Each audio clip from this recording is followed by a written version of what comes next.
নবীর যত সাহাবীরা ছিলেন সকল সাহাবায়ে কেরামের মধ্যে আবু বকর সিদ্দিক রাদিয়াল্লাহু তাআলা ছিলেন নরম তবিয়তের, নরম মেজাজের। যদিও মেজাজটা নরম ছিল, কিন্তু ওনার সামনে যদি কেউ ইসলামের বিপক্ষে কথা বলে, কোরআনের বিরুদ্ধে কথা বলে, নবীর বিরুদ্ধে কথা বলে, আল্লাহর বিরুদ্ধে কথা বলে, তখন কিন্তু আবু বকর সিদ্দিক রাদিয়াল্লাহু তাআলা আর নরম থাকতেন না, ওনার মিজাজটা চলে যেত উমরে ফারুক রাদিয়াল্লাহু তাআলার মিজাজে। উনি ঘোষণা করতেন, আমি আবু বকর দুনিয়াতে জিন্দা থাকব আর আমার সামনে রাসূলকে গালি দিবে, আল্লাহকে গালি দিবে, কোরআনের বিরুদ্ধে কথা বলবে, নবীর আদর্শের বিরুদ্ধে কথা বলবে, আমি আবু বকর তার প্রতিবাদ বদলা নিব না। এটা কোনোদিন হতে পারে না। প্রয়োজনে আমি আবু বকর জীবন দিয়া হলেও তার মোকাবেলা করব। আবু বকর সিদ্দিক রাদিয়াল্লাহু তাআলা এত দামি ঈমানটা, এত মজবুত ঈমান, যার ঈমানের প্রশংসা স্বয়ং প্যারা নবী নিজেই করেছেন। আল্লাহর রাসূল নিজেই ঘোষণা করেছেন, উম্মতেরা রে, আমার আবু বকরের ঈমানটা এত দামি ঈমান, আবু বকরের ঈমান এত মজবুত, এক পাল্লায় যদি আবু বকর সিদ্দিক রাদিয়াল্লাহু তাআলা ঈমানটা রেখে দেওয়া হয়, অপর পাল্লায় যদি আমি নবীর সকল উম্মতের ঈমানটা রেখে দেওয়া হয়, আবু বকর সিদ্দিক রাদিয়াল্লাহু তাআলা ঈমান যেই পাল্লায় রেখে দেওয়া হয়েছে, ওই ঈমানের পাল্লাটাই তো আল্লাহর কাছে ভারী হয়ে যাবে। নবীজির জমানায় আজ থেকে ১৫০০ বছর পূর্বে দুইটা পরাশক্তি আছে। আমরা বাংলাদেশে তো দল, বড় দল কয়টা? ঘুমাই গেছে মনে হয়। একটু আগে না এক দলের ভাষণ শুনলেন, এখনই ঘুমাই গেছে। ঘুমাইলে কয় দল? একসাথে আওয়াজ বেরোন, কয় দল? বড় দল দুইটা। আজ থেকে ১৫০০ বছর পূর্বে তখনকার সময়ে দুনিয়াতে দুইটা পরাশক্তি আছে। এক পরাশক্তির নাম হলো রোম, আর একটা পরাশক্তির নাম হলো পারস্য। পারস্য এবং রোম, এই দুই পরাশক্তির মধ্যে লড়াই হতো। তখন মক্কার জমিনের মুসলমানদের এবং বেঈমান কাফেরদের দুই দলের মধ্যে দুই পাট, দুই দলে বিভক্ত হয়ে যাইত। মক্কার জমিনের বাসিন্দা যারা আছে এদের মধ্যে দুই দল, মক্কার মুসলমানেরা যারা আছে ওরা সমর্থন করতেন রোমবাসীকে, কেন ওরা আহলে কিতাবী। মক্কার বেঈমান কাফেররা যারা ছিল ওরা সমর্থন করত পারস্যবাসীকে, কেন? পারস্যরা ছিল অগ্নি পূজক, অগ্নির সামনে মাথা নত করত। আওয়াজটা বাড়ায়া সকলে মিলে মহব্বতের সাথে ঈমানওয়ালাদের মতো আওয়াজটা দেন, আল্লাহ ছাড়া কি কারো সামনে মাথা নত করা যায়? আর আওয়াজ বাড়িয়ে বলেন, মাথা নত করব কার সামনে? একসাথে আরো আওয়াজ বাড়ায় বলতে হবে, কার সামনে? আরো আওয়াজ বাড়ায় বলেন, কার সামনে? মক্কার মুসলমানেরা আহলে কিতাবী রোমকে সমর্থন করলেন, মক্কার বেঈমান কাফেরেরা পারস্যবাসীর সমর্থন করছে। বিশ্বকাপ খেলা যখন শুরু হয়, আমাদের দেশেও তো বিভিন্ন দলের সমর্থন করে। কথা বলেন, করেন না করেন? এমনও আশিক কখন আছে একেবারে কয়েক কিলোমিটার পর্যন্ত ব্যানার লটকায়া ওই দেশের কি মহব্বত, চিন্তা করতেছেন? খাইতে পারে না কিন্তু ব্যানার টিকি লটকায়, আসেনি এরকম? কথা বলেন, আসেনি জানা? মুসলমান হইয়া অনেক বিধর্মী দলকেও সে সমর্থন করে, আসেনি এরকম? কথা বলেন, আসেনি জানা? আছে। মক্কার বাসিন্দারা তো যারা আছে মুসলমানেরা রোমবাসীর বিজয়ী কামনা করে, পারস্যবাসীর বিজয়ী কামনা করে মক্কার মুশরিকরা বেঈমান কাফেরেরা। এই দুই দলে যখন যুদ্ধ শুরু হলো, যুদ্ধ শুরু হওয়ার পরেই যুদ্ধের ফলাফলটা দাঁড়ালো রোম পরাজয় বরণ করেছে, পারস্য বিজয়ী হয়ে গেছে। এবার বলেন তো দেখি, পারস্য যদি বিজয়ী হয়ে যায় তাহলে মুসলমানদের দল বিজয়ী হইল না পরাজয় বরণ করলো? হ্যাঁ, ঘুমাই গেছে, কথা বুঝেন? পারস্য বিজয়ী হয়ে গেছে, রোম পরাজয় বরণ করেছে। মক্কার মুসলমানেরা সমর্থন করলেন রোমবাসীকে, আর মক্কার মুশরিকেরা সমর্থন করেছে পারস্যবাসীকে। পারস্য যেহেতু বিজয়ী হয়ে গেল, মক্কার মুশরিকরাও বিজয়ের দল হয়ে গেছে। রোম পরাজয় বরণ করছে, মক্কার মুসলমানেরা পরাজয়ের পার্টি হয়ে গেছে। এই যুদ্ধের ফলাফলের পরে নবীর সাহাবী, উম্মতের মধ্যে সবচেয়ে দামি ব্যক্তি আবু বকর সিদ্দিক রাদিয়াল্লাহু তাআলা, নবীদের পরে সবচেয়ে দামি ব্যক্তি আবু বকর। কি পরিমাণে দাম, সম্মান আর মর্যাদা, কি পরিমাণে আবু বকর সিদ্দিক রাদিয়াল্লাহু তাআলার মর্যাদা।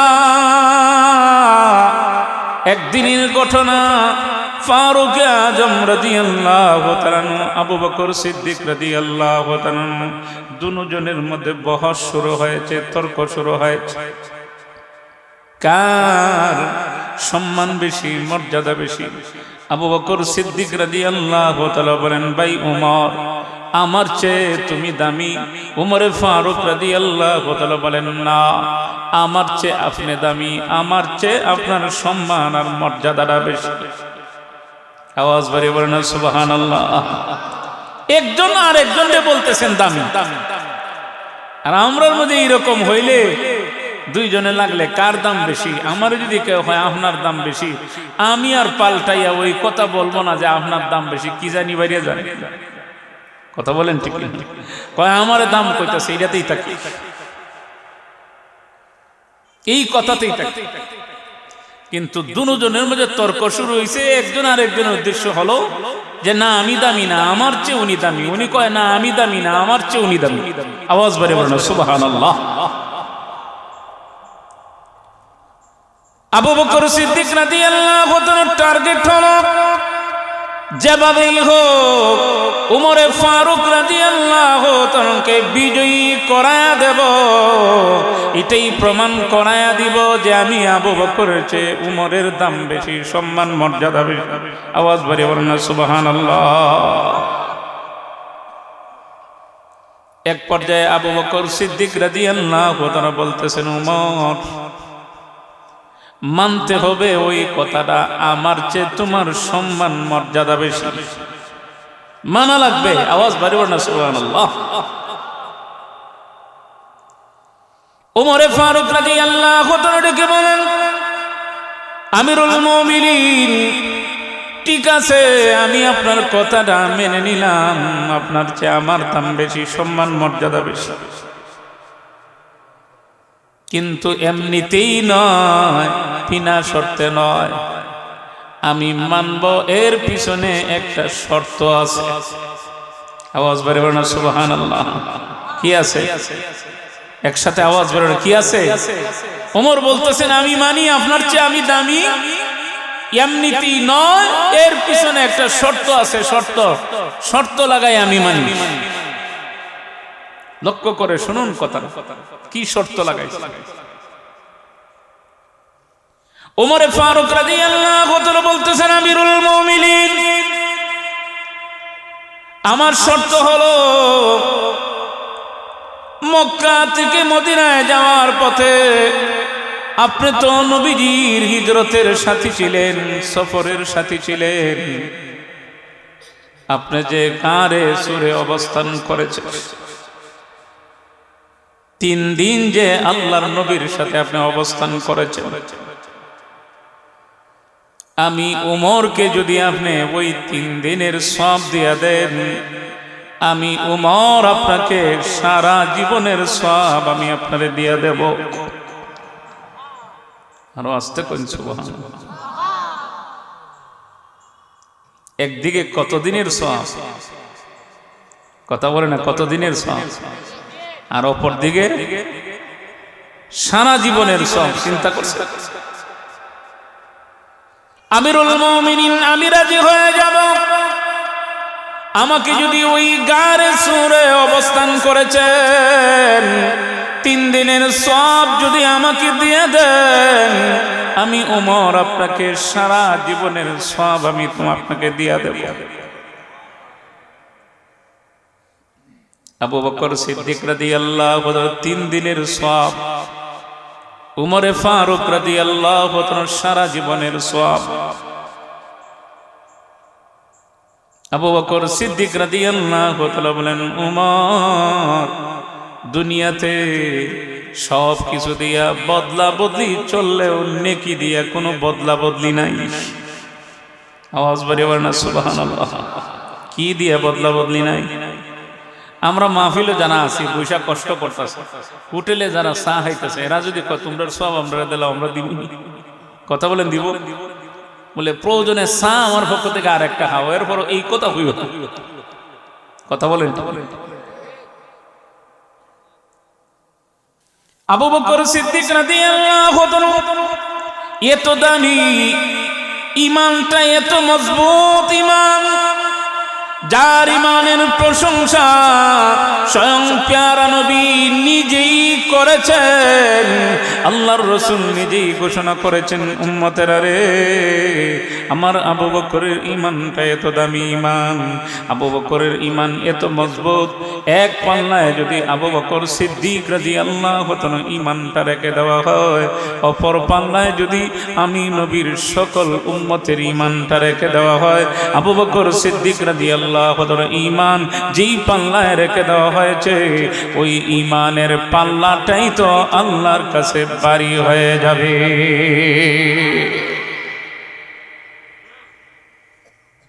নবীর যত সাহাবীরা ছিলেন, সকল সাহাবায়ে কেরামের মধ্যে আবু বকর সিদ্দিক রাদিয়াল্লাহু তাআলা ছিলেন নরম তবিয়তের, নরম মিজাজের।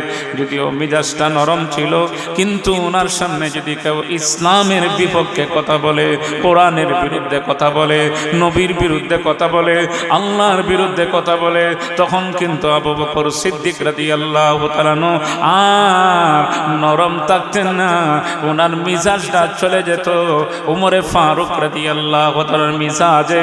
উনি ঘোষণা করতেন, আমি আবু বকর দুনিয়াতে জিন্দা থাকবো আর আমার সামনে রাসূলকে গালি দিবে, আল্লাহকে গালি দিবে, কোরআনের বিরুদ্ধে কথা বলবে, নবীর আদর্শের বিরুদ্ধে কথা বলবে, আমি আবু বকর তার প্রতিবাদ বদলা নিব না, এটা কোনোদিন হতে পারে না। প্রয়োজনে আমি আবু বকর জীবন দিয়া হলেও তার মোকাবেলা করব। আমি জিন্দা থাকবো, রাসূলকে গালি দিবে, ইসলামের বিপক্ষে কথা বলবে, আল্লাহকে গালি দিবে, এটা কোনোদিন আমি আবু বকর বরদাস্ত করতে পারি না। প্রয়োজনে জীবন দিয়া হলেও তার মোকাবেলা করব। আওয়াজটা বাড়ায় বলেন না আল্লাহু আকবার। আমরা রাসূলকে ভালোবাসি, কথা বলেন না, রাসূলকে ভালোবাসি। দেখিস কে কে ভালোবাসি, কে কে ভালোবাসি, কে কে ভালোবাসি, হাতটা নামাইবেন না। আমার একটা অভ্যাস হইল, মাঝে মধ্যে ফাঁকা থাকলে কেন যেন আমি কথা বলতে পারি না, আমার একটু সমস্যা হয়। ওই যে পিছনেও যারা আছেন, যদি রাসূলকে ভালোবেসে থাকেন, রাসূলের আলোচনা হচ্ছে, রাসূলের অনুসারী সাহাবায়ে কেরামের আলোচনা হচ্ছে, আপনারা দয়া করে কষ্ট করে ওই পিছনে যারা আছেন আপনারাও আমাদের সাথে চলে আসেন। আর এই যে আমার সামনে ফাঁকা জায়গাটা আছে, দয়া করে ফাঁকা জায়গাটা মেহেরবানি করে আমি আপনাদেরকে অনুরোধ করে বলতেছি, আর সময় নষ্ট করেন না, একটু কষ্ট করে আগায় যান, ফাঁকা জায়গাটা পুরো করেন। রাসূলকে যদি ভালোবেসে থাকেন, আমি আপনাদেরকে অনুরোধ করে বলতেছি, ভাই 1 মিনিটের ভিতরে কষ্ট করেন, আগায় যান, আগায় যান, ফাঁকা জায়গাটা পুরো করেন, ফাঁকা জায়গাটা পুরো করেন। রাসূলকে যদি মহব্বত করে থাকেন, ওই যে ওই ফাঁকা জায়গাটা পুরো করেন, ওই দিকে আর তাকায় না, হাত তুলছে আগে, রসুলকে ভালোবাসে, কিন্তু এই কথাটারে আবার গুরুত্ব দিতে রাজি না। ও ভাই একটু কষ্ট করেন, সাহাবায়ে কেরাম রসুলের জন্য জীবন দিয়ে দিছেন, বাড়িঘর ছাড়ছেন, আত্মীয় স্বজন ছেড়ে দিছেন, সম্পদ ছেড়ে দিছেন, রসুলের জন্য নিজের জীবনকে উৎসর্গ করে দিছেন। আর আমরা রসুলের আলোচনা শুনবো, মাহফিলে আইসা 1 মিনিটের একটু কষ্ট করব, এটা আমাদের মনে চায় না। কেমন আশিকে রসুল আমরা। আওয়াজ বাড়িয়ে বলেন না আল্লাহু আকবার। আর আওয়াজ বাড়ান, আর আওয়াজ বাড়ান, আর আওয়াজ বাড়ান, আওয়াজ বাড়িয়ে বলেন আল্লাহু আকবার। দেখেন তো আপনাদের কাছে এখন কিরকম ভালো লাগছে, কথা বলেন, ভালো লাগছে? একটু কষ্ট করে আওয়াজ দিন, পারবেন তো ইনশাআল্লাহ? একসাথে আওয়াজ বাড়িয়ে বলেন, পারবেন তো ইনশাআল্লাহ? আমি যেই কথাটুকু বলতেছিলাম, আবু বকর সিদ্দিক রাদিয়াল্লাহু তাআলা ঈমানটা দামি না দামি না? আর আওয়াজ বাড়িয়ে বলেন, দামি না দামি না? লক্ষ্য করে দেখেন, আবু বকর সিদ্দিক রাদিয়াল্লাহু তাআলা ওনার থিওরি ছিল, ইসলামের বিপক্ষে কথা শুনলেই উনি তখন আর নরম থাকতেন না, গরম হয়ে যেতেন। আর আওয়াজ বলেন, নরম না গরম? তখন মিজাজটা চলে যেত উমরে ফারুক রাদিয়াল্লাহু তাআলার মিজাজ। এই ব্যাপারে একটা ছোট্ট ঘটনা স্মরণ হয়েছে, বলে দেই না, কষ্ট হইবেন আপনারা? কষ্ট হবে নি আপনাদের? হ্যাঁ, কোরআনুল কারীমের ভিতরে একটা আয়াতের অংশ যখন নাযিল হয়েছে, ইউকরিজুল্লাহ কারজান হাসানা, আল্লাহরে কর্জে হাসানা দেওয়া। আয়াতের অর্থ হলো আল্লাহরে কর্জে হাসানা দেওয়া। এই আয়াতটা নাযিলের পরে একদিন আবু বকর সিদ্দিক রাদিয়াল্লাহু তাআলা রাস্তা দিয়ে যাইতেছে, আর 2টা ইহুদি ওনারে দেখে ঠাট্টা বিদ্রুপ শুরু করছে, মস্কারি শুরু করছে। আওয়াজ বাড়িয়ে বলেন নাউজুবিল্লাহ। আমরা সমাজও কিন্তু এই শ্রেণীর লোক আছে, নিজে নামাজ পড়ে না, নিজে মসজিদও দান করে না, মাদ্রাসায় দেয় না, আবার বিরূপ মন্তব্য করে দোকানে বসে। আসেনি? আরো আসতে মনে বেজার হয়ে যাবে, কথা বলে না? আসেনি না? না, একসাথে সকলে মিলে আওয়াজ ভরে বলেন, আসেনি না? না, নিজে নামাজ পড়ে না, কিন্তু অন্য নামাজ পড়লে ওইটা আবার ভালো হয় না। এখনই আব্দুল কাদের জিলানী গেছে, আসেনি? এরকম বলনা আসেন। আবু বকর সিদ্দিক রাদিয়াল্লাহু তাআলা শুনাইয়া শুনাইয়া 2টা ইহুদির বাচ্চা বলতেছে, কোরআন শরীফের ভিতরে একটা আয়াত নাযিল হয়েছে, শুনছি, আল্লাহরে কর্জে হাসানা। এতদিন তো খালি শুনছিলাম মুহাম্মদ গরিব আর মুহাম্মদের অনুসারীরা গরিব। কোরআনের আয়াতের অংশে বোঝা যায় মুহাম্মদের আল্লাহ গরিব। 1-2 জনে বলতেছেন নাউজুবিল্লাহ। আরো আওয়াজ বাড়িয়ে বলেন না নাউজুবিল্লাহ। কাকে বলতেছে গরিব? আল্লাহ গরিব না ধনী? একসাথে আওয়াজ বাড়িয়ে বলেন, সকলে মিলে একসাথে আওয়াজ বাড়িয়ে বলেন। বলে কি? কয় আল্লাহ গরিব, মুহাম্মদও গরিব, মুহাম্মদের আল্লাহ গরিব বলে, আর ক্রিটিসাইজ করে, মস্কারি করে। ভাবছে আবু বকর নরম, উনি কি আর জবাব দিব নাকি? গ্রামের মাঝে সহজ সরল প্রকৃতির লোক আছে, দেখবেন কোনো রাগ নাই, গ্রামের সকলেই ওর সাথে বিভিন্ন ধরনের ডং করে না, আছে না এরকম? কিন্তু রাগ যখন উঠে বসে তখন সারা গ্রামের মানুষ মিলে আর রাগটা মানি যায় না, আছে না এরকম? আবু বকর সিদ্দিক রাদিয়াল্লাহু তাআলা যখন শুনছেন আমার নবীর বিরুদ্ধে কথা, আল্লাহর বিরুদ্ধে কথা, আর আমি আবু বকর জিন্দা থাকবো, এটা তো কোনোদিন হইতে পারে, হাতটা টানাই একটা সর মারিয়ে দিছে। ইহুদির বাচ্চা সর খাইয়া ঘুরাইয়া ঘুরাইয়া গিয়ে বালুর মাঠে পড়ছে। আওয়াজ বাইরে বলো সুবহানাল্লাহ। যে ইহুদির বাচ্চা সর খাইছে সে কয় সর্বনাশ, এক সরের যদি এরকমের ওজন থাকে আর একটা দিলে তো আমার কুজি হওয়া যেত, আমিও আর উঠতাম, উঠলেই আর একটা খাইতাম। সাথে যে ইহুদির বাচ্চা আসেনি, এ উঠে মারছে দৌড়, এ দৌড়ে আর পিছন দিকে তাকায় কয় সর্বনাশ, আমার সাথীর যে অবস্থা, আমারে পাইলে তো আর রাখবে না। আবু বকর সিদ্দিক রাদিয়াল্লাহু তাআলা তাকায় দেখেন 2 জনের একজন দৌড়ে, আরেকজন পড়ে গেছে, ও আর উঠে না, আত্মসমর্পণ করে নিছে। ভাইরা আত্মসমর্পণ যদি করে নেয়, ইসলামের নিয়ম নীতি হলো আত্মসমর্পণ করে নিলে দ্বিতীয়বারের মতো আর আঘাত চলে, আর আওয়াজবাড়িয়ে বলেন আঘাত চলে, দ্বিতীয়বারের মতো আঘাত চলে না। আবু বকর সিদ্দিক রাদিয়াল্লাহু তাআলা আর আঘাত না দিয়া সামনের দিকে দিয়ে হাঁটা শুরু করছে। যেই ইহুদি সর খায়া নিচে পড়ছে ও দাঁড়ায় গেছে, গালে হাতায় আর জ্বালা যন্ত্রণা করতেছে। ওই ইহুদিও দূর থেকে এসে দুজন একসাথে জমা হইয়া কয় বাড়িতে যাইব না, চলো আবু বকরের বিরুদ্ধে গিয়ে আবু বকরের নবীর কাছে বিচার দিতে হবে। দুই ইহুদি পরামর্শ করে চলে গেছে নবীজির কাছে গিয়া বলতেছে, ও মুহাম্মদ, তোমার সাহাবী আবু বকর তাকায় দেখো না, আমারে এমন ভাবে একটা আঘাত করছে, দাগ পড়ে গেছে, ছরের দাগ এখনো আছে, বিচার চাই, সুষ্ঠু বিচার করতে হবে।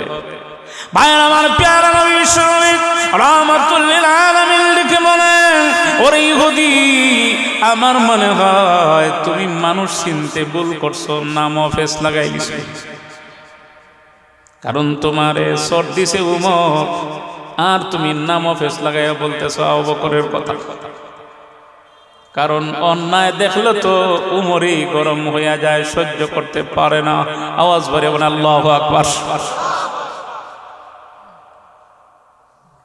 ইহুদি ডেকে বলে, না, আমি উমরকেও চিনি, আবু বকরকেও চিনি, কিন্তু আজকের উমর আমাকে দেয় নাই, আবু বকর আমাকে দিয়েছে। চিন্তার মধ্যে পড়ে গেলেন, আবু বকর তো কোনোদিন এমনটা করার কথা নয়, কেন আবু বকর এমনটা করলো? নিশ্চয়ই এর পিছনে কারণ আছে। নোটিশ লিখে পাঠাইলেন, যাও আবু বকর সিদ্দিক গিয়া বলবা আমার দরবারে হাজির হওয়ার জন্য। ও ইমানদার মুসলমান, আওয়াজটা বাড়ায়া জবাব দেন। আবু বকর সিদ্দিক রাদিয়াল্লাহু তাআলা নবীর সংবাদ পাইয়া দেরি করবেন না, দ্রুত চলে আসবেন। আরো আওয়াজ বাড়িয়ে বলেন, নবীজির কাছ থেকে নোটিশ আসছে, দেরি করেন নাই, দ্রুত চলে আসছেন। আয়েশা নবীজির দরবারে হাজির হইলেন, সালাম দিলেন। সালাম দিয়েই লক্ষ্য করে দেখেন বাম দিকে ওই ইহুদির বাচ্চা দাঁড়ায় আছে। কে দাঁড়ায় আছে? ভাইরা আমার, প্যারা নবীর সাহাবী আবু বকর সিদ্দিক রাদিয়াল্লাহু তাআলা সালাম দিয়েই দেরি করেন নাই, সর্বপ্রথম যে কথাটা জিজ্ঞাসা করলেন, ওগো নবীজি, আমাকে পারমিশন দেন, আমি ওই ইহুদির বাচ্চাকে আর একটা সর দিতে চাই। আওয়াজ বাড়ি বলেন সুবহানাল্লাহ। কি দিতে চাই? আর আওয়াজ বাড়ি বলেন কি দিতে চাই? নবীজি ডেকে বলেন, আবু বকর, আমি তো আগের সরের কথাই বিশ্বাস করি নাই, এখনের সরের কথায় বোঝা যায় আগের সর তুমি দিছো। ও বকর, তুমি তো কোনদিন এমনটা করো নাই, কেন তুমি আঘাত করলে, কেন সর দিলে, তার কারণটা কি? আল্লাহর নবীর সাহাবী জবাব দেন, ইয়া রাসূলুল্লাহ, ইয়া হাবিবাল্লাহ, ওগো আল্লাহর হাবিব, আমি আবু বকরের বিরুদ্ধে যদি কেউ গালি দেয়, আমি তার বদলা নেই না। ওই ইহুদিরা আমার মেয়ে আয়েশার বিরুদ্ধে জিনার তুহমত পর্যন্ত লাগায়া দিয়েছে, আমি তার কোনো প্রতিবাদ করি নাই, কোনো বদলা নেই নাই, তাদের বিরুদ্ধে কোনো কথা পর্যন্ত আমি বলি নাই। কিন্তু আমি আবু বকরের একটা নিয়ম নীতি হলো, আমার সামনে যদি কেউ ইসলামের বিপক্ষে কথা বলে, কোরআনের বিরুদ্ধে কথা বলে, আল্লাহর বিরুদ্ধে কথা বলে, আমি আবু বকর সহ্য করতে পারি না। প্রয়োজনে আমার মনে চায় জীবন দিয়া হলো তার মোকাবেলা করি।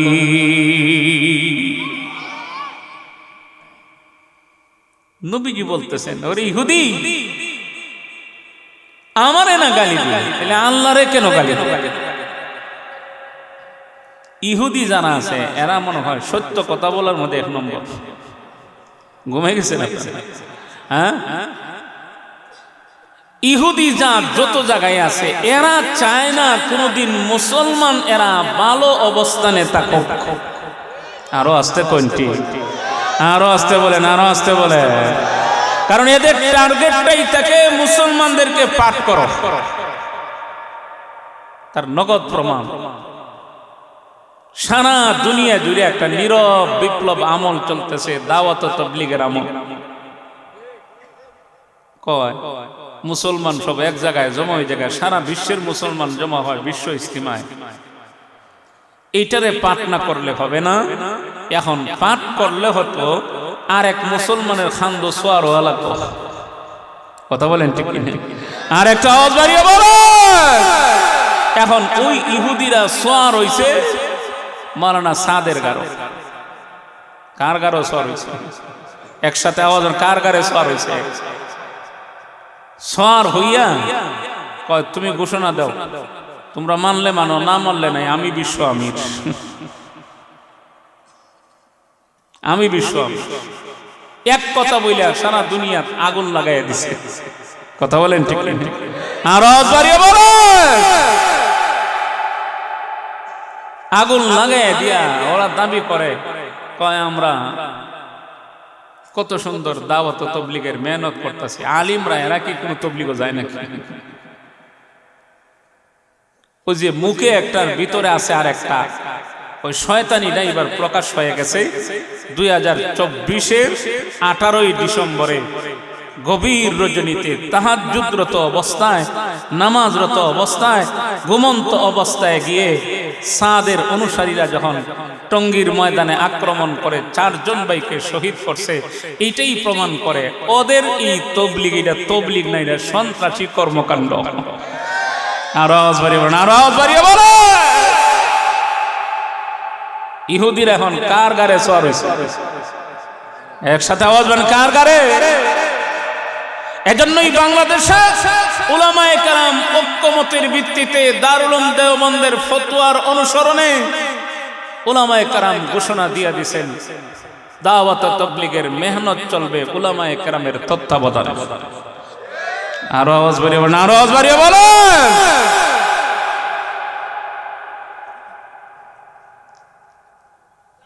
ইহুদি জাতিরা কখনোই সত্য কথা বলে, দুইটা টুটরে পরিষ্কার করে বলতেছে, না না গালি দেই নাই। আচ্ছা বলেন তো দিকে, আপনারা এতক্ষণে আলোচনা শুনছেন, গালি দিছে না দিছে না? কথা বলেন, দিছে না দিছে না? আরো বাড়িয়ে বলেন, দিছে না দিছে না? গালি দিছে। এখন কি বলে? গালি দেন। আবু বকর সিদ্দিক রাদিয়াল্লাহু তাআলা বলতেছেন গালি দিছে। ইহুদি কয় গালি দিছে। বিচারক আল্লাহর রাসূল বিচার করবেন, বলতেছেন আবু বকর তুমি সাক্ষী পেশ করো। আবু বকর সিদ্দিক রাদিয়াল্লাহু তাআলার পক্ষে কোনো সাক্ষী আছে? আর আওয়াজ বাড়িয়ে বলেন, কোন সাক্ষী আছে? আর আওয়াজ বাড়িয়ে বলেন, কোন সাক্ষী আছে? কোন সাক্ষী নেই। ইহুদির পক্ষে সাক্ষী আছে। ওই যে একটা উট্টা দৌড় মাছে, এটা কার পক্ষ দিব? এটা কি মুসলমানের পক্ষ দিব? কথা বলেন না। মুসলমান এক সময় শয়তানের কুমন্ত্রণায় পড়ে ইহুদির পক্ষ দেয়, ইহুদি কোনদিন মুসলমানের পক্ষ দিবে। এখন ইহুদির সাক্ষী আছে, আবু বকর সিদ্দিক রাদিয়াল্লাহু তাআলা কোনো সাক্ষী নাই। রাসূল বলতেছেন প্রস্তুতি নেও, বিচারের ফয়সালা হয়ে যাবে। রাসূল প্রস্তুতি নিতেছেন বিচারের ফয়সালা দেওয়ার জন্য। বিচার তখন আবু বকর সিদ্দিক রাদিয়াল্লাহু তাআলা উল্টা চলে যাচ্ছে। আমি আপনাদেরকে জিজ্ঞাসা করতে চাই, আবু বকর সিদ্দিক রাদিয়াল্লাহু তাআলা আল্লাহকে কেন গালি দিল, রাসূলকে কেন গালি দিল? এই জন্যই প্রতিবাদ করলেন। এখন রাসূল বিচার করতে গিয়া ইহুদির পক্ষে বিচারটা চলে যদি যায়, আবু বকর সিদ্দিক রাদিয়াল্লাহু তাআলা লজ্জিত হবেন, শরম পাইবেন। আসমান জমিনের মালিক আল্লাহ কিটা চান? আওয়াজ বাড়িয়ে বলেন, আওয়াজ বাড়িয়ে বলেন। নবীজি প্রস্তুতি নিতেছেন, আল্লাহ জিবরাইল পাঠিয়ে দিয়েছেন, ও জিবরাইল যাও তাড়াতাড়ি যাও। আওয়াজ করে বলেন সুবহানাল্লাহ। তাড়াতাড়ি যাও, দুইটা সুসংবাদ গিয়ে শোনাই আসো। আওয়াজ করে বলেন সুবহানাল্লাহ। কয়টা সুসংবাদ? আওয়াজ বাড়িয়ে বলেন, কয়টা সুসংবাদ? দুইটা সুসংবাদ গিয়ে শোনাই আসো। এক নম্বরে সুসংবাদ হলো, ও জিবরাইল যাও আমার বন্ধুর কাছে, বন্ধুরে গিয়া জানাইয়া দিবা, ওগো নবীজি আজকের এই বিচারের বিষয়ে চূড়ান্ত ফয়সালা দেওয়ার আগে আমি জিবরাইল এসেছি। আল্লাহর পক্ষ থেকে আপনার সাহাবী আবু বকরের ব্যাপারে দুইটা সুসংবাদ নিয়ে। এক নম্বরের সুসংবাদ হলো, আমি সর্বপ্রথম আপনাকে কোরআনের একখানা আয়াত আমি তিলাওয়াত করে শোনাতে চাই। লাকাদ সামিআল্লাহু কাওলাল্লাযীনা ক্বালু ইন্নাল্লাহা ফাকীরুন ওয়া নাহনু আগনিয়া।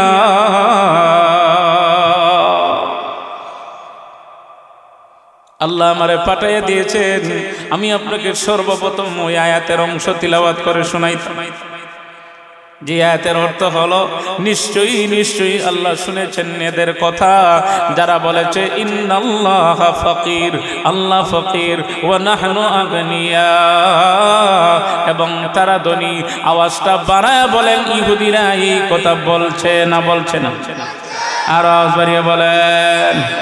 এক নম্বরের পয়েন্টের কথা। দুই নম্বর কথা হলো, জিবরাইল আলাইহিস সালাম বলেন, নবী আজকের এই বিষয়ে বাহ্যিক দৃষ্টিতে লক্ষ্য করলেও যদি দেখা যায় আবু বকরের পক্ষে কোনো সাক্ষী নাই, ইহুদির পক্ষে সাক্ষী আছে।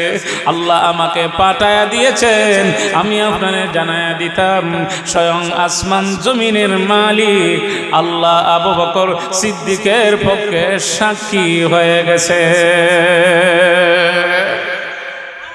সেই আবু বকর সিদ্দিক রাদিয়াল্লাহু তাআলা যার পক্ষে স্বয়ং আল্লাহ সাক্ষী হয়ে গেলেন, বিচারের ফয়সালা তো ওনার দিকে দিয়ে হবে। কথা বলেন ঠিক কিনা? উনি মক্কার অলিগলিতে হাঁটতেছেন, দেখা হয়ে গেছে উবাই ইবনে খালফের সাথে। উবাই ইবনে খালফ ডেকে বলে, আবু বকর শুনছুনি, সংবাদ পাইছনি? বলে কি সংবাদ? বলে রোম আর পারস্যদের যুদ্ধ হয়েছে, ফলাফল জাননি? বলে ফলাফল শুনছি। বলে পারস্য বিজয়ী হয়েছে, রোম পরাজয় বরণ করেছে। এটাই শেষ নয় আবু বকর, কিছুদিনের ভিতরে মক্কার জমিনেও আরেকটা যুদ্ধ হবে। মক্কার কাফের আর মুসলমানেরা, পারস্য যেমন ভাবে বিজয় হয়েছে ঠিক তেমনি ভাবে মুসলমানরা পরাজয় বরণ করে, আমরা হব বিজয়ের পার্টি, বিজয়ের দল। আবু বকর সিদ্দিক রাদিয়াল্লাহু তাআলা ইসলামের বিপক্ষে কথা শুনছেন, মুসলমানের বিপক্ষে কথা শুনেছেন। চেহারাটা মলিন হয়ে গেছে। না না, চেহারাটা মলিন হয়ে গেছে, এটা কোনোদিন হইতে পারে না। চলে আসলেন রাসূলের দরবারে। ওগো আল্লাহর নবী, মক্কার অলি গলি নিয়ে যাচ্ছিলাম, উবাই ইবনে খালফের সাথে দেখা হয়ে গেছে। উবাই ইবনে আমাকে পাইয়া মস্কারি শুরু করছে। আমারে বলে পারস্য যেমন ভাবে বিজয়ী হয়েছে, রোম পরাজয় বরণ করেছে, ওই রকমের নাকি একটা যুদ্ধ হবে মুসলমান আর কাফেরদের মধ্যে। মুসলমান পরাজয় বরণ করবে এবং তারা বিজয়ী হবে, এই রকমের আমার নিয়ে ঠাট্টা বিদ্রুপ করেছে। নবীজির কাছে যখন এমন কথাগুলি বলতেছেন, ওই মুহূর্তে মহান আল্লাহর পক্ষ থেকে সূরা রূমের প্রথম আয়াতগুলি আল্লাহ নাযিল করে জানায় দিলেন, আলিফ লাম মিম গুলিবাতির রূম ফি আদনাল আরদি ওয়া হুম মিন বাদি গলাবিহিম সায়াগলিবুন।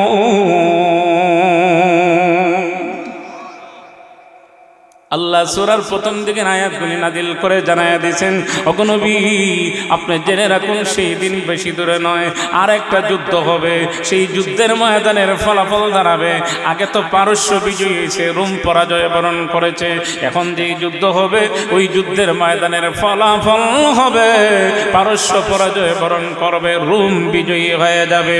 এই সুসংবাদটা শোনার পরে আবু বকর সিদ্দিক রাদিয়াল্লাহু তাআলা আর সহ্য করতে পারেন নাই, আনন্দ আত্মহারা। যদি তাই হয়ে থাকে, পারস্য যদি আবার পরাজয় বরণ করে, রোম যদি বিজয়ী হয়ে যায়, তাহলে এইরকম তো আবারও যে যুদ্ধটা হবে, মক্কার মুশরিক আর মুসলমানদের মধ্যে যেই লড়াইটা হবে, ওই লড়াইও তো আল্লাহ মুসলমানদেরকে বিজয় দান করবেন।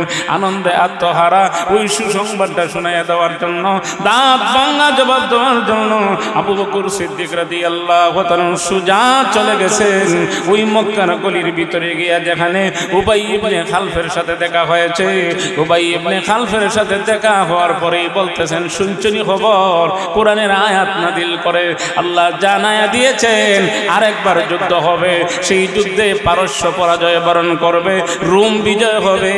আর ওই ফলাফলে ইঙ্গিত করে ভবিষ্যতে যেই যুদ্ধটা হবে মুসলমান আর বেঈমান কাফেরের মধ্যে, সেই যুদ্ধের ফলাফল মহান আল্লাহ মুসলমানদেরকে বিজয় দান করবে। উবাই ইবনে খালফা নাই কথা মানি না, আবু বকর সিদ্দিক রাদিয়াল্লাহু তাআলা মানি না, এই কথা বললে হবে না। কারণ কোরআনের আয়াত সত্য, কোরআন কোনোদিন মিথ্যা হতে পারে। আরো আওয়াজ করেন, কোরআন কোনোদিন মিথ্যা হতে পারে। কোরআন সত্য, কোরআন কোনোদিন মিথ্যা হতে পারে। আবু বকর সিদ্দিক রাদিয়াল্লাহু তাআলা এর ইয়াকিন আর বিশ্বাস যে কোরআনের আয়াত যদি সত্য হয় তাকে ফলাফল এভাবেই আসবে। এই রকমের ঈমান যদি আমাদেরও হয়, আল্লাহর পক্ষ থেকে সাহায্য আসবেনি না আসবে না? একটু কথা বলেন, আসবেনি না আসবে না? আর আল্লাহর সাহায্য আসলেই যাদের কাছে আসবে ওরাই তো বিজয়ী হবে, ওরাই বিজয়ের মালা পাবে। ওই রকমের ঈমানের পিছনে মেহনত করে আমাদের ঈমানটাকেও মজবুত বানাতে হবে। কথা বলেন ঠিক কিনা? ঈমানকে মজবুত বানাইতে আমরা রাজি আছি তো ইনশাআল্লাহ? কারা কারা রাজি আছে একটু হাতটা তুলি। কারা কারা রাজি আছে? কারা কারা রাজি আছে? আল্লাহ কবুল করো। সবাই বলেন আমিন। একসাথে আওয়াজ বাড়িয়ে বলেন আমিন। আর আওয়াজ বাড়িয়ে বলেন আমিন।